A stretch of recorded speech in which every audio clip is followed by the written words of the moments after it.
Romulus started off slowly, but then he remembered that what he had to say was important. His voice was unsteady in places, but he continued on. This gave his speech momentum and energy of its own, and it seemed to get better as he went. Laine had herself and her higher self, and as it turned out, that was enough support.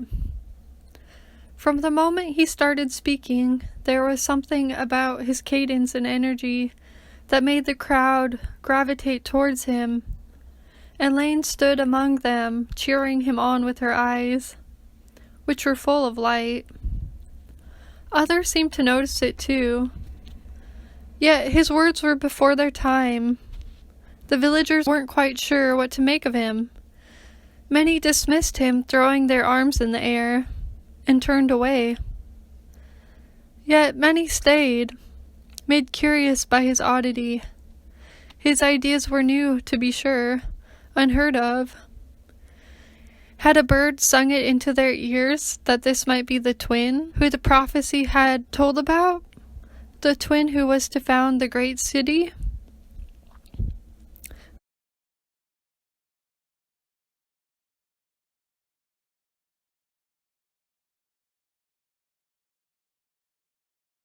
Many were already convinced his brother Remus was the chosen one, and yet many couldn't tell them apart.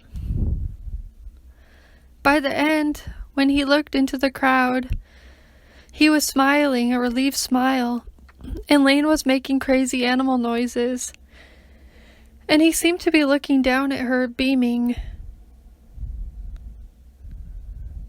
The gist of what he said was that people had lost touch, and he thought they could learn from the animals. "Are you serious?" asked a man from the crowd. "Learn from the animals? What are we all supposed to get down on our hands and knees and balk like a bunch of sheep?"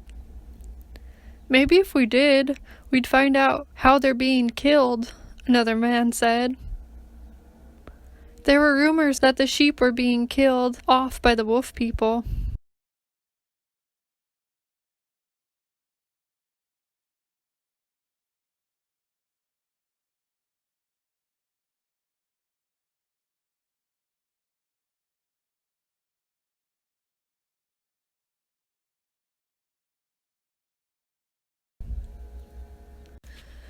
It was just then that Laine saw Remus out of the corner of her eye. He was whispering something into a girl's ear, and they were laughing. Laine shook her horns. Every act of revenge and betrayal wasn't personal. It was just someone getting ahead that caused a chain reaction.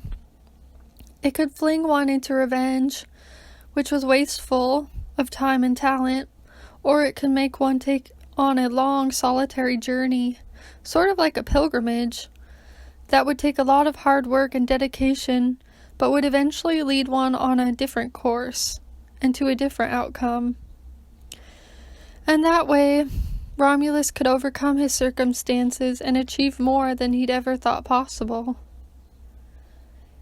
He left the plaza dejected, and Laine continued behind him, along the dusty path until they found themselves in another spot, in a different alleyway. They stayed there until midday came, and the clouds dimpled the inside of a well. Laine tucked her head inside to drink. Romulus brought out some bread and cheese and ate it quickly, while Laine fell on her haunches once more, wondering what was to come next. She lay under a clay urn, looking up at a glowing stalk at the bottom of the pot as it spread and bloomed into a spherical hedge. There were many of these ornate hedges in pots around the city. She fell asleep instantly in its cooling shade.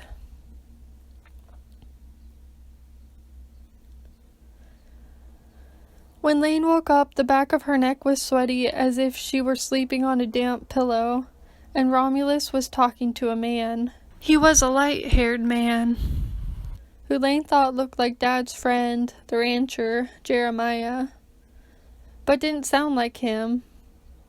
They were having a discussion and seemed animated. It was nice to see Romulus looking so happy.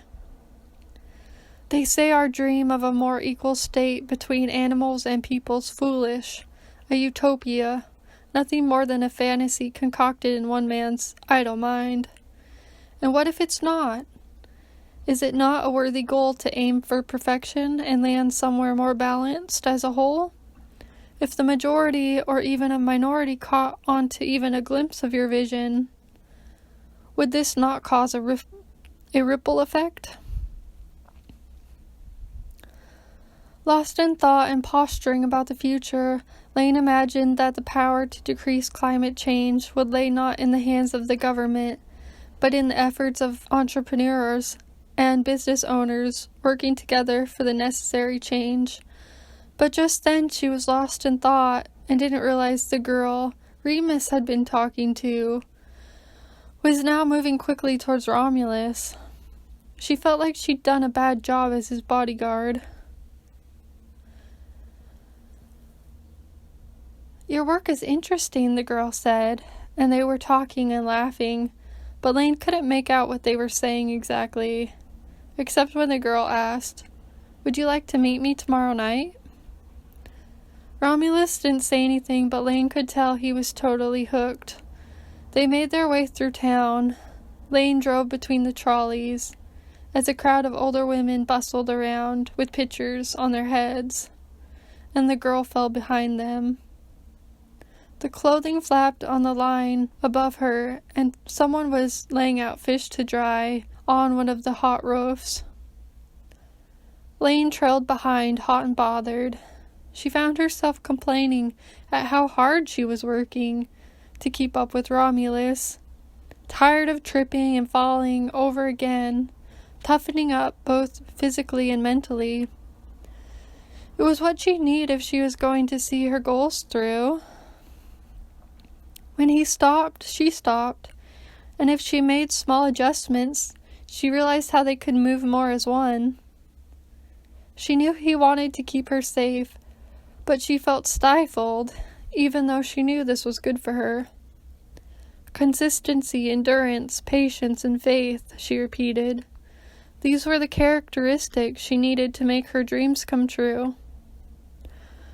Romulus unfurled his papyrus, looking over it and making small adjustments. Romulus moved them to a dusty corner of the street, as Laine assumed they were resting before going home. Laine had gotten away from Romulus without realizing it. He came up behind her and put his arms around her, staring into her eyes. She blinked. He leaned his forehead into the bony hollow between her horns. "Thanks for being there for me. You're the one true friend I can count on," he said. This disarmed her, and she felt her heart begin to soften. That long-hardened gloom and her fear of closeness dissipated slightly, and she wondered what he meant. Who had he lost? Or was he about to walk away from his old life? Was he changing the way he was? "Before we go home," he said, "there's someone I have to meet."